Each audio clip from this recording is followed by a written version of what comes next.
So hey guys, again Yuvraj here, and today we're gonna start the fourth part of important question series of Engineering Mathematics 4. So make sure you won't be skip any part. So let's get started.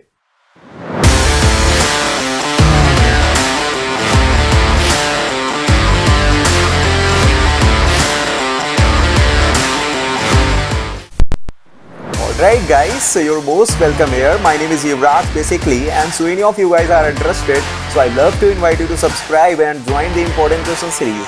So let's begin the video.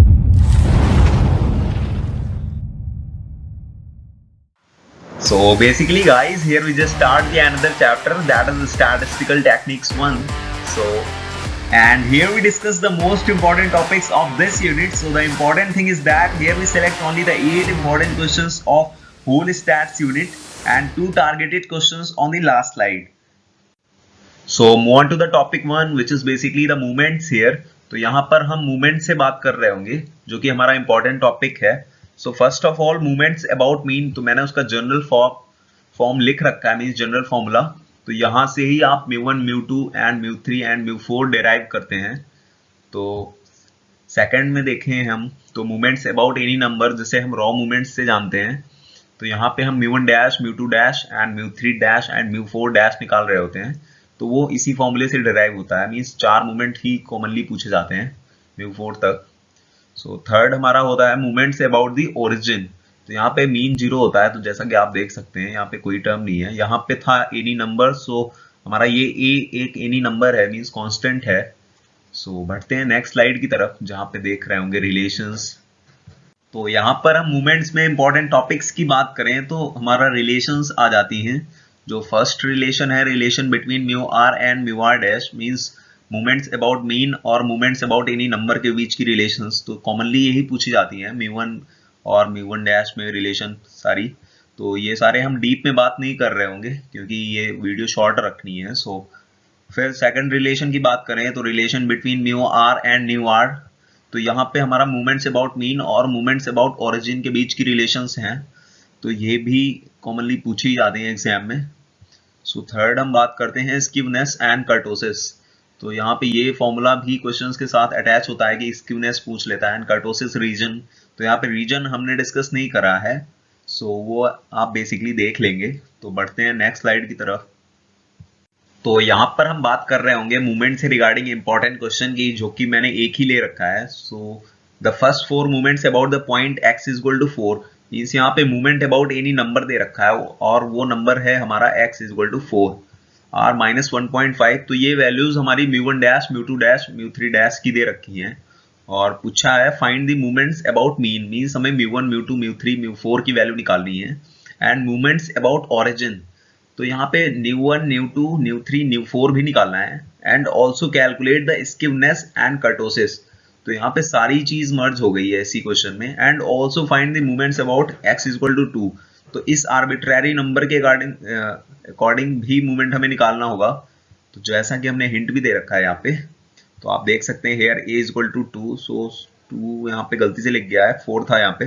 And μ1 dash is equal to minus 1.5, जो कि मैंने पहले ही बता दिया. So find μ1, μ2, μ3, μ4, जो कि हमारे होते हैं movements about mean and movements about origin हमारे μ1, μ2, μ3, μ4. तो बाकी आप निकाल रहे होंगे सारा.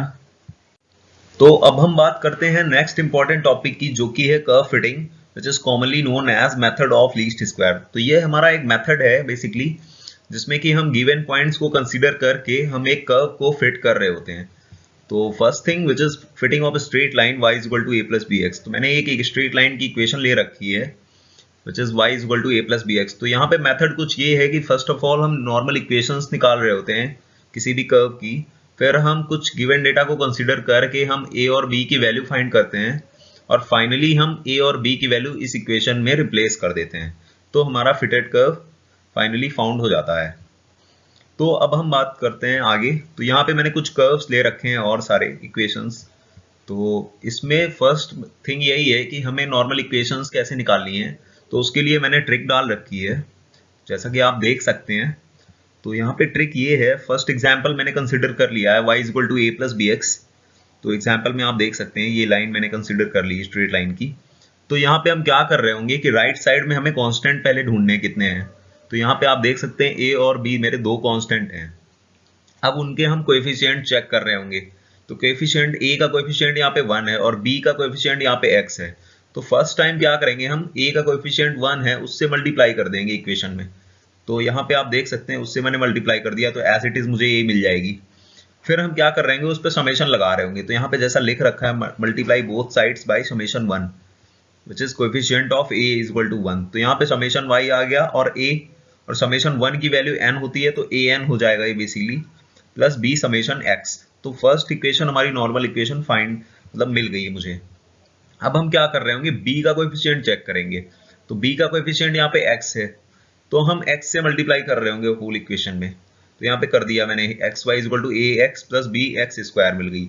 अब उस पर हम समेशन लगा रहे होंगे तो हमें ये फाइनली मिल जाएगी। तो हमारी दो कांस्टेंट थे तो दो ही नॉर्मल इक्वेशन मिल गई। अब ये तो हो गया एक जनरल इक्वेशन को हम ऐसे ट्रिक से निकाल रहे होंगे, मीन्स ये। और फिर हम बात करते हैं कि हमें एक्सपोनेंशियल कर्व दिए रहेंगे तो उसमें कैसे हम निकाल रहे होंगे नॉर्मल इक्वेशंस। तो हम उसके लिए हम बात करते हैं। यहाँ पे आप देख सकते हैं, तो मैंने यही एग्जांपल ले लिया है y equal to a to the power bx। तो यहाँ पे आप देख सकते हैं टेकिंग log बोथ साइड। तो पहले मैंने log ले लिया दोनों साइड, तो log y equal to log e to the power bx। फिर मैंने क्या किया, log y equal to log a plus log e to the power bx। तो यहाँ पे log m इंटू n की प्रॉपर्टी लगी है जो कि होती है log m plus log n। तो यहाँ पे m और n अलग अलग हो गया। फिर हम log y equal to log a plus bx log e, ये कैसे हुआ, तो ये हमारी प्रॉपर्टी होती है log m to the power n जो कि होता है n log m। तो यहाँ पे bx हमारा नीचे आ गया, ये बेस 10 का log चल रहा है तो इस वजह से इसमें ये प्रॉपर्टीज लग रही हैं। फिर हम बात करते हैं, फिर हम इक्वेशन को देख सकते हैं तो ये हमारी कुछ इस फॉर्मेट में दिख रही है y equal to a plus bx, जिसमें कि y कैपिटल Y को मैंने कंसिडर कर लिया है, log y को कंसिडर कर लिया है बेसिकली कैपिटल Y, और a को log a और bx को कैपिटल B और x को मैंने ये मान लिया है। तो इसकी जो नॉर्मल इक्वेशंस होंगी बेसिकली यही तो होंगी हमारी, जो मैंने दो निकाली, तो हमारी यही इक्वेशंस हो जाएंगी। तो हम ऐसे ही इस एक्सपोनेंशियल फंक्शन का एक तरीके से देख सकते हो, यहाँ पे ये भी पावर में है तो हम लॉग लेके ही निकाल रहे होंगे, इसमें भी वैसे ही कर रहे होंगे। अब ये यहाँ पे देखते हैं हम y equal to a x plus b x, तो ये हम कुछ इसी प्रकार से कर रहे होंगे। तो a का कोएफिशिएंट ही पहले कांस्टेंट देखेंगे, तो a और b कांस्टेंट है हमारे, तो a का कोएफिशिएंट x है तो हम एक बार x से मल्टीप्लाई करके समेशन लगाएंगे।